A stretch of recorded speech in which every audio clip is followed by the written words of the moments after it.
excited to launch the sixth piece of user manual for humans. And I'm always amused when people ask me, what's the topic? Because then in their mind they're going over and saying, well, if it's such a topic, then I'm interested, but if it's such a topic, I'm not. And then they've really missed the point of holism, because everything that we talk about really is the same thing, but we just use different words and we're approaching it from different directions. But there really is just one topic in holism. It's how does the stuff work and how do we make it work better. Today we'll talk about ADD, depression, and chronic pain, etc., because that's just the tip of the iceberg. There's so much more that is part of the same mechanism. And what is the common denominator? We'll get to that in a few slides. But just some brain basics. We're going to talk about brain cells, and we'll go into a little bit more detail than we have before. And bear with me, because that lays the foundation so that you understand the bigger picture as we finish up. Brain cells are called neurons. They make up 2% of your body mass, but they use 20% of your energy. 20% of the blood in the body is sent to the brain. So that means that the brain cells are doing a whole lot of work. Because that's the purpose of blood, is to provide energy for work. So that means that the brain is actually a very, very busy bee, that the brain cells are doing a whole lot more work than the average cell. And what is the work that they do? They process electrical signals. That's what they do. And we're going to call that, we're going to put a unit on it, millivolts. It's a current of electricity, and we'll talk about that in a bit. So there's a few concepts we'll cover. They're resting membrane potential, summation, and inhibition and facilitation. We'll get to that. So don't get scared by the fancy words. Some more brain basics. At birth, the brain weighs about 340 grams. That's 12 ounces. And the adult brain weighs about 1,450 grams, or 3 pounds.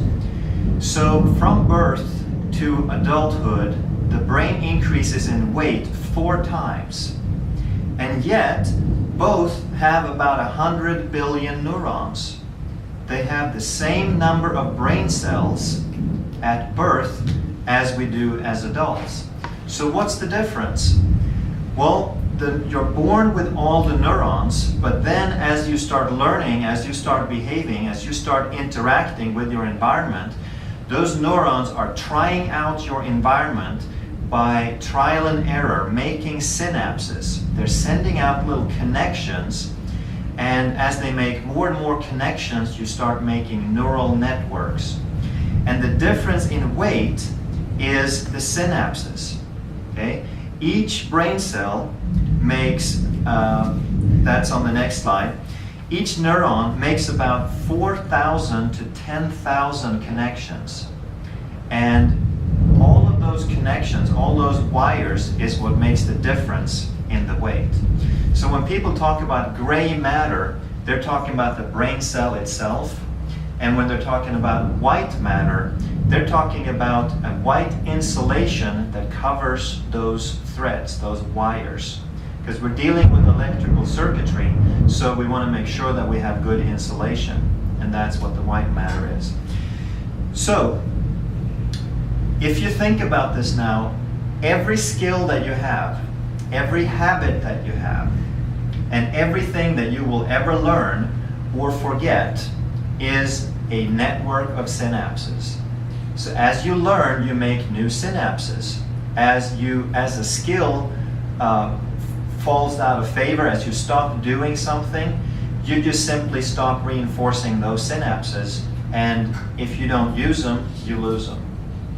But as you acquire new skills, it's through making new synapses. And these connections are ever changing. Throughout your life, they're always changing. You can be 90 years old and you can still learn new things. That's because you can still make new synapses. Your brain can change regardless of your age, and it does this at any age. Next, resting membrane potential. So here we have to understand something about brain cells. This is an inherent property in brain cells that over on the left side of the scale it says 50 and 60. Those are millivolts. So let's say that the membrane potential, the difference in charge between inside and outside of the cell, is 50 millivolts, just like a battery. And if you get to 55, nothing will happen.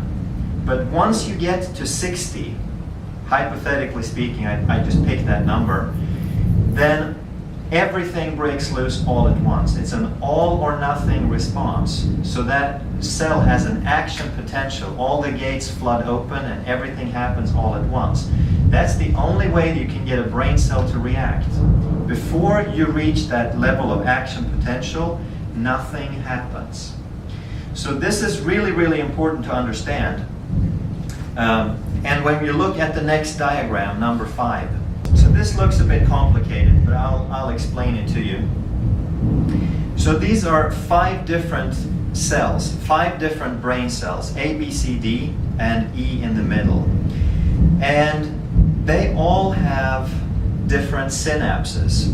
The little strand that looks like a Y there, that's a synapse.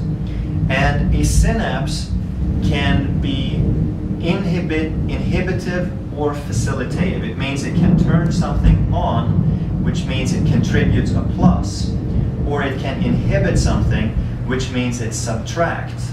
And what does it subtract and add to? The resting membrane potential. Okay? So the activity of a brain cell, the perception of a brain cell, is determined by other brain cells. And remember, we have 100 billion of these, and they each make about 4,000 to 10,000 synapses.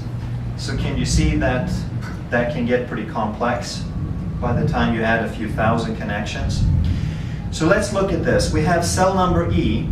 Its resting membrane potential is 50 millivolts. And we know that if something makes it reach 60, then it's going to fire off an action potential. Before it gets to 60, nothing happens. So we have cell A. Cell A is an inhibitory cell. It sends a -6 charge to that cell.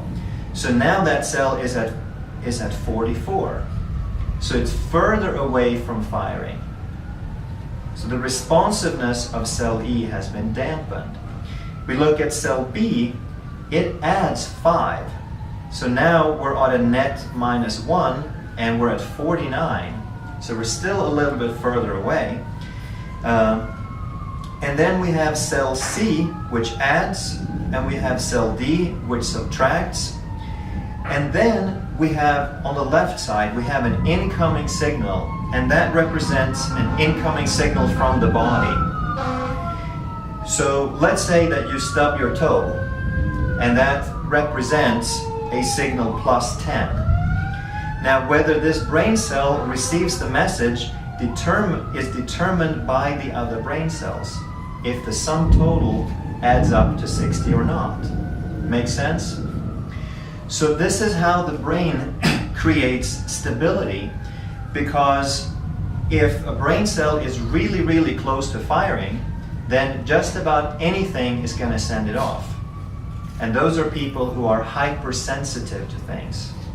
Okay? If the resting membrane potential is too low, then that brain cell is very unresponsive.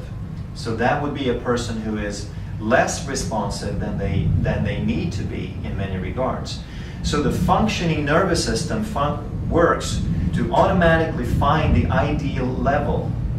But in order for this to happen, we need to use the brain cells and we need to keep these networks active.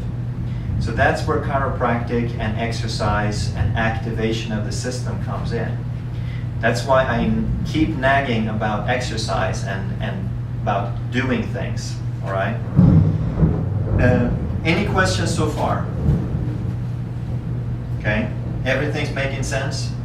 Very good. Now, we get to the really cool stuff.